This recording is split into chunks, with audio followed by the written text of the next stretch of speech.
Sit tight and get right. It's on site in today's board review of... From the culinary legends who gave you shepherd's pie comes another thrilling masterpiece. Today's treat, you'll swear it's just beans on toast, and you'd be absolutely right, but it's served with a bow tie to hide it. Because nothing says epic FPS RPG like gun control laws, right? With ammo so scarce, my shotgun's just a really persuasive stick. Do you enjoy high knee running while listening to your heartbeat like it's trying to file for early retirement? With hotkey optimization meant for the 6,059 people that bought this on PC. I love the inventory system designed by someone who's never held more than 3 items at once. Shout out to the kindergarten backpack that inspired this design. Trying to organize items while 3 people beat you to death is truly an immersive experience. No inventory pauses for you, pal. And trading? Who needs money when you can balance crap out on a scale? Tells you to sneak, doesn't give you any cover, silencers, or even shadows to hide in. With an NPC blessed with the 6th sense and given the movements of a confused Roomba, you can aggro one guy and suddenly the whole gang shows up like you owe them rent money. The skill system is so bad it makes you nostalgic for games where all you had was punch and punch harder. It's less of a skills tree and more of a skills shrub. Short, directionless, pointless, more of a hassle to maintain than to keep. Who needs an XP based skill tree? Apparently all it takes to survive disaster is a graphic novel and really aggressive reading comprehension. Be sure to bring your metal detector, not for survival, but to remind you of just how meaningless this journey really is. Oh wow, a geocache? Let's see, 1 bullet, some junk, and a strong urge to uninstall. Fast travel? Hard pass. You better lace up those boots and say hi to every enemy again. I can forgive the non-existent stealth, the clunky UI, the respawning mobs, no fast travel, and live action inventory system. What I won't forgive is a game about a nuclear disaster, handing you radiation tonic like it's a survival essential, then forgets to include the actual radiation. Ah yes, the future is here and it suspiciously looks like 2010 at just $60. Just like in nature, the colorful things are bad for you and AtomFall follows that rule to the letter. AtomFall feels like the devs threw on 5 filters and prayed we would not see the lack of visual polish. Hashtag Instagram worthy. The graphics feel like Van Gogh and Picasso argued then painted at the same time. Chaotic with a lot of inconsistency. The scenery is stunning if you enjoy beautiful landscapes with all of the depth and emotion of a postcard. The NPCs are hit or miss. You'll meet one that looks amazing, then find their cousin, default face number 3. And why when talking does every NPC face look like it was made by a toaster running on Windows 95?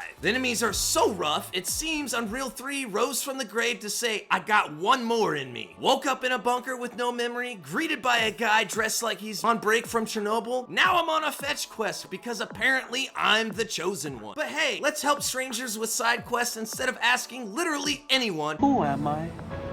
I don't know. In proper RPGs, you get quests. In this one, you get leads. Because why give players structure when you can give them vague solutions? I get it, Britain. Your greatest hero was Sherlock Holmes. This game gaslit me into thinking I was building towards something truly legendary. Instead, it gave me 6 endings, which sounds great until you realize not a single one of them has a boss fight, a moral reckoning, a real twist. Hell, a high five with a participation trophy would have done wonders for me.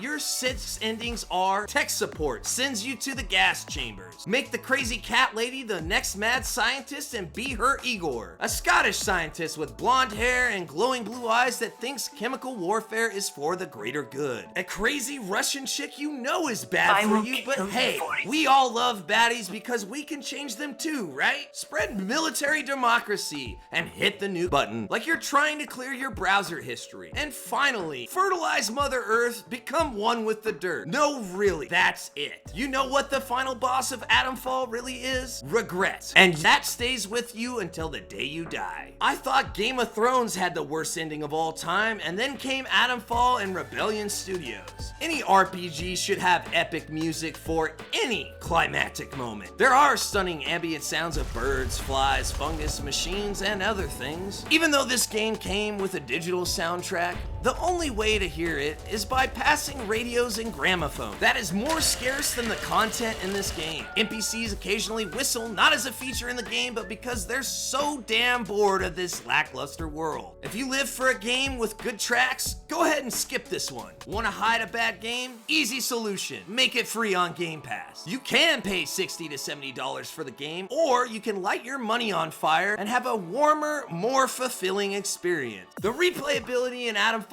is how long you can tolerate it. While they may have DLC coming out, I'm wondering if they meant directionless, lost, and conned with bot reviews. If you've got Game Pass, maybe give it a spin. That is, if you can tolerate the clunky controls, a poor inventory system, a weak storyline, and a game that lacks any clear sense of direction. I give AtomFall a 4.4 out of 10. Check out our website. We've got gamer gear so good it should be illegal. Scope out the rest of our content, and if you want updates, don't be a noob, sign up for our newsletter. And don't forget to punch that subscribe button, slap the like button, and stare into my eyes for all future content.